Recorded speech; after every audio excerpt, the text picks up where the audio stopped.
I was standing at this kitchen sink, scraping the last bit of salad dressing into a Tupperware, when Mom said it calm as you like she was reading off the weather.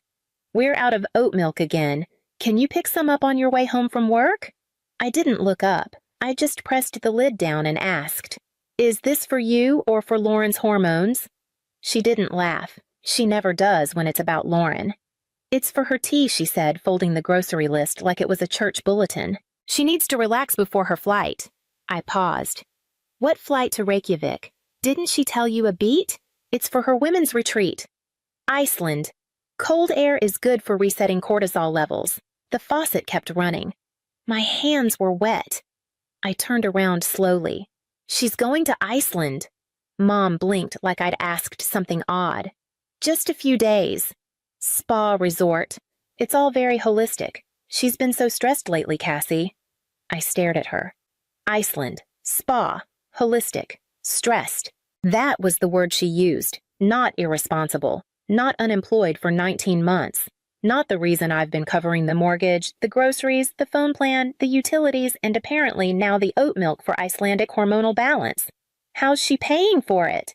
"She won it," Mom said quickly. "A raffle or something online." "Of course she did." "She won a retreat to Iceland in a raffle," I repeated. "Yes." A pause. "Don't sound so skeptical, Cassie. She deserves something good." I dried my hands slowly. The edge of the dish towel caught on my ring. "When I got promoted to team lead last year, you said congratulations, and then asked if I could help with the water bill. That was your whole response." Mom's face tightened. "That's not fair." "No," I said. "It isn't." From the hallway, I heard the jingle of keys. Lauren breezed into the kitchen like it was her private runway. She was wearing the parka I gave her last Christmas. The one she said was too boring. She looked radiant. She opened the fridge. "Where's the oat milk?" I didn't answer. Mom handed her the folded list. "Cassie's picking some up." Lauren kissed her cheek.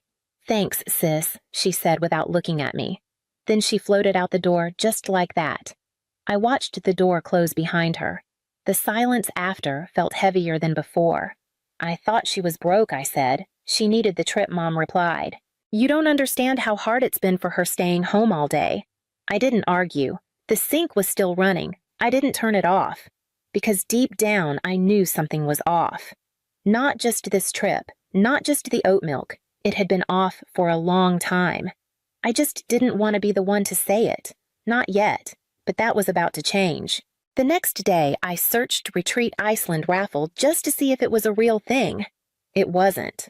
I wasn't surprised. I asked Mom about it again over dinner casually. She was reheating something frozen and pretending it was homemade the way she always did when she wanted to look like she was holding the household together. So, what kind of raffle was it? She blinked, then looked down at the microwave like it had just said something inappropriate. "Just a travel sweepstakes thing," she said. "You know how Lauren is with those online entries. She's always entering something." I took a bite of dry meatloaf and nodded slowly. Funny she didn't say anything. She usually brags about things like that. Mom gave me a look. "She probably didn't want to upset you. You've been working so hard lately." That was new. Concern. "I'm not upset," I said, and I wasn't. Just tired. Tired of being treated like the backup generator of the household. Always humming, always running, only noticed when something breaks. The next morning, the credit card company called. I was in a meeting when I saw the number flash across my phone. I let it ring twice, then answered something in me said I shouldn't wait. "This is Andrea from Goldline Credit." The woman said polite but firm. "We're calling to verify some activity on your account." I stepped out of the room. "What kind of activity?" "Multiple high-value transactions out of Reykjavik, Iceland," she said. "Luxury lodging spa services retail." "Just confirming you're traveling." I closed my eyes. "No," I said. "I'm not." A pause on her end. "Would you like to freeze the card?" "Yes," I said, immediately. $24,000. That's how much had been charged to my gold card in under 3 days. I scrolled through the itemized report she emailed me: boutique hotel, private tour, thermal spa, 4 restaurants, and something labeled Glacier Heli Excursion. I forwarded it to myself, then printed it at home. I left the pages on the table where Mom always read her paper. I didn't say anything. That evening, I came home to a strangely calm living room. Mom was folding laundry with extra purpose. Dad, who rarely spoke unless ESPN was on, cleared his throat. She didn't mean anything by it, he said. I waited. The card was just lying there. You always leave it out, Mom added. It's not like she stole it. I picked up the page from the table, held it up. $24,000 in 3 days. She thought it was expiring, Mom said quickly. She didn't want it to go to waste. I stared at her. She said that I asked. Mom hesitated, more or less. I didn't say another word, just picked up the paper and went upstairs. On the voicemail, Lauren's voice was chipper. Hey, sis, she said. Looks like the card stopped working. Can you fix that? I still need to book the Ice Cave tour. Love you. She hung up without waiting for a reply. I didn't tell them right away that the card was frozen. They found out the next morning when Lauren called from the hotel lobby. Mom was in the living room pouring her third coffee of the day. The mug said, Grateful Heart on the front. She says her card isn't working. Mom said, phone to her ear. I didn't look up from my laptop. No, it isn't. She blinked. You turned it off. I reported it stolen. I said calmly. Dad from his recliner. That seems excessive. She took it without asking, I replied. That's theft, last I checked. Mom's voice was tight. You always overreact. Lauren called again. I didn't answer. She left a voicemail. Seriously? You canceled it. I have things booked, Cass. That's incredibly immature. I was going to get you something. That last part, I don't know why that made me laugh. Maybe because it was said with such confidence. As if a t-shirt from a tourist shop justified $24,000 in unapproved charges. Later that day, Mom knocked on my bedroom door. She hadn't done that in years. We need to talk, she said. I shut the laptop. She stepped in and sat down like she still had authority in the room. She's stranded. She's in a 5-star hotel. She has no food money. She ordered truffle risotto last night. It's on the invoice. She's your sister. That again. That ever-reliable script. Family. Obligation. The eldest daughter as contingency plan. I sat up straighter. Do you remember when I was in college and got that stomach ulcer from working 3 part-time jobs? Mom looked uncomfortable. You're bringing that up now. I called you crying, I said. I needed help with a hospital bill. $2,000. Silence. You told me Lauren needed braces more. She pressed her hands together. That was a different time. It was always a different time. She looked older in that moment, not just tired, but exposed. Like the lines around her eyes weren't just from age, but from holding a mask too long. Then she did something I didn't expect. She reached over and put her hand on mine. I know we didn't always treat you fairly, she said. But right now, she really needs you. I didn't pull away, but I didn't nod either. I thought of the voicemail, the receipt, the way Lauren said, fix it, like I was tech support, not her sister. I thought about the day I turned 16 and they gave her a car and me a savings bond. I thought about the time she borrowed my rent money to start a business and then bought concert tickets. And I thought about the house, the deed in the drawer, the one Dad signed over to me 5 years ago when he couldn't cover the back taxes. The deal was simple. I pay, I own it. I thought about all of that and then I smiled. Okay, I said. Mom looked up surprised, relieved. You'll help.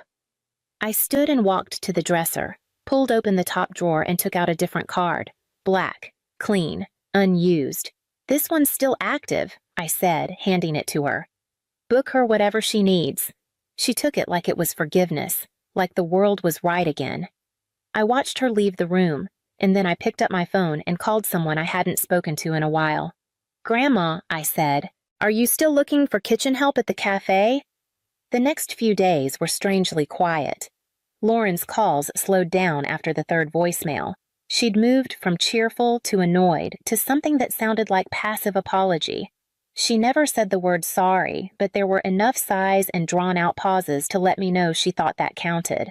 Mom started moving with a little more softness. Less commanding, more suggestion, like offering a cup of coffee when I came home. Like asking how work was but not waiting for the answer. And me, I smiled. I nodded. I said yes. I handed them a card. It wasn't the gold one. That one was gone dead buried. This one was black newer. It had been sitting in the back of my drawer for over a year. I'd gotten it after a client event never used it. I activated it, set a limit, and handed it over. She still has some things to cover, I said neutral. Flights, meals, whatever. Mom looked like she'd just been handed a second chance. She didn't ask why the card looked different. She didn't ask why I activated one I hadn't touched in months. She didn't ask anything. That was how I knew she was still playing her role, and that she thought I was still playing mine. Lauren texted the next night, cards working. You're the best. I'm bringing back a surprise. I didn't answer. Instead, I packed 3 boxes and booked a moving service for the following Tuesday. Just clothes books, paperwork, the things that mattered. The rest could be replaced or forgotten. I called the realtor the next morning. Her name was Andrea. We'd met once at a networking event 3 years ago. She remembered me, asked how the house was holding up. I told her I was ready to let it go. She didn't need to know the rest, only that the deed was in my name, that I was the sole signatory, and that I'd be out by Friday. She said she had a buyer who'd been waiting on this block for months. We scheduled the walkthrough. In the garage, I found the copy of the tax transfer papers Dad had signed. I'd kept them in an old folder marked temporary. I never changed the label.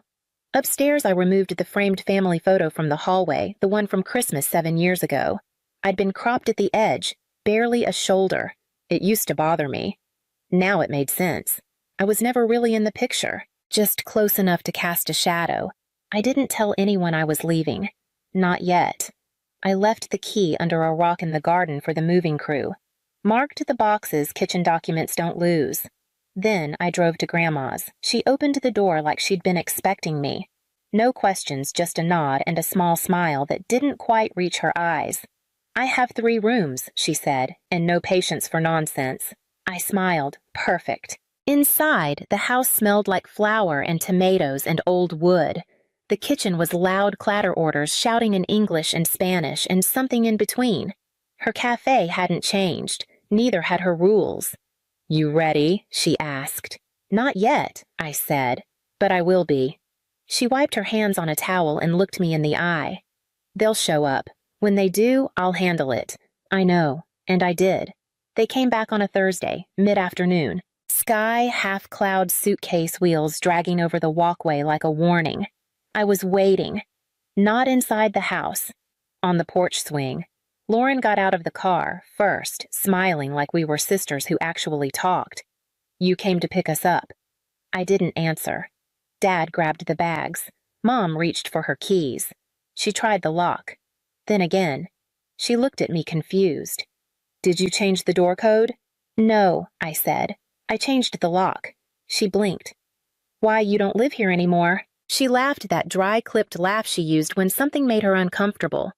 Cassie, come on. I stood up slow, walked down the steps, and handed her a manila envelope. Inside, signed closing documents. Sale confirmation. Wire transfer receipt. Andrea had worked fast. The buyers were moving in on Monday. I sold it, I said. Lauren frowned. Sold what? The house. Her face fell like a dropped plate. You can't do that, she snapped. That's illegal. This is Dad's house. Dad opened the envelope. His face went pale before he even reached the second page. Cassie, you signed the deed to me 5 years ago, I said quiet. Remember when the IRS came? He opened his mouth, closed it, sat down on the curb like he needed air. Mom's voice sharpened. You had no right. I looked at her, and for the first time in years, I didn't flinch. I paid the back taxes. I've paid the mortgage, the bills, the maintenance, the repairs. For half a decade, I've kept this house standing. You just lived in it. Lauren stepped forward. So, where are we supposed to go? I handed her a second envelope. She opened it. Inside, an address, a set of keys, and a sticky note in Grandma's handwriting. Room upstairs. Work starts at 6. Apron on by 5:45. Mom stared at the paper like it was written in code. You sent our things to your grandmother's. I sent your things to your mother, I corrected. And she agreed to take you in. As long as you pull your weight. Lauren scoffed. You think she can tell me what to do? She's been doing it since before you were born. Dad finally spoke. What about the card? I turned to him. Which one? The black one. The one we used. Oh, I said. That wasn't mine. Lauren stiffened. What? That card was yours, I said, meeting her eyes. You opened it 2 years ago, left it in a drawer when you quit that copywriting job. I never used it, she snapped. You did now. She looked at the paper in her hand, then back at me. You're lying. I didn't reply. The moving truck pulled into the driveway. The new owners stepped out, a couple with a baby and a dog, beaming. I turned back to my family.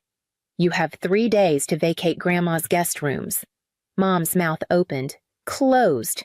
I didn't wait for what came next. I walked to my car, started the engine, and left. No speech, no last word. The house was already gone. So was I. It was quiet for a while after that. No calls, no voicemails, no late-night knocks on my door. Just peace. I moved into a small apartment on the other side of town. Nothing fancy. 2 rooms, soft light, no shared walls. The kind of silence you don't realize you've missed until you finally get to keep it. Work picked up. I stopped checking my bank balance 3 times a day. I stopped flinching when the phone rang. I bought flowers for my own kitchen table, not because it was anyone's birthday, just because I liked the color. Then one morning, Grandma called. She never starts with small talk. They're adjusting, she said. I didn't ask who. Your mother scrubs pans slower than I'd like, but she's doing it. Your father learned how to fold napkins poorly. And your sister, she finally figured out how to clock in on time. I didn't say anything. Grandma sighed. They're not saints, but they're different. Some things can only be learned by sweat. That night I couldn't sleep, not from regret, just weight. The kind you don't realize you've been carrying until someone names it for you. The next week I stopped by the cafe, not to talk, just to see. The back door was propped open. The usual smells garlic oil yeast wrapped around me like a coat I hadn't worn in years. Through the kitchen window I saw them. Lauren wiping down Counter's hair, tied back sleeves rolled. Dad folding paper menus into neat stacks. Mom, hands in dishwater mouth, pressed into a line. None of them looked up. I didn't go inside. I just stood there watching, not with anger, not with pity, just clarity. They looked like people who were finally being asked to hold up their end, and for once, no one was reaching for my wallet. I walked back to my car. Later that week, I got a letter, handwritten. My name in careful cursive I hadn't seen since childhood. Inside one line, "You were right. I just didn't want you to be." Mom. No apology, just that. It was enough. I folded it, slid it into a shoebox with a few other things I hadn't thrown out yet. An old photo, a birthday card from Grandma, the receipt for the back taxes I paid the year they nearly lost everything. I didn't cry. I didn't smile. I just closed the lid. Months passed. Seasons changed. Sometimes I'd hear about them secondhand through Grandma or a friend from church. Lauren got a second job. Dad fixed the cafe's leaky pipes. Mom started baking again. None of it made me feel anything big, just something small. Like, maybe... The ground had settled. One Sunday, I walked by the old house. New paint, new flowers, a tricycle in the driveway. I didn't stop, didn't slow down, because this wasn't a story about getting back what I lost. It was about leaving before I lost myself, and making sure no one ever erased me again. See.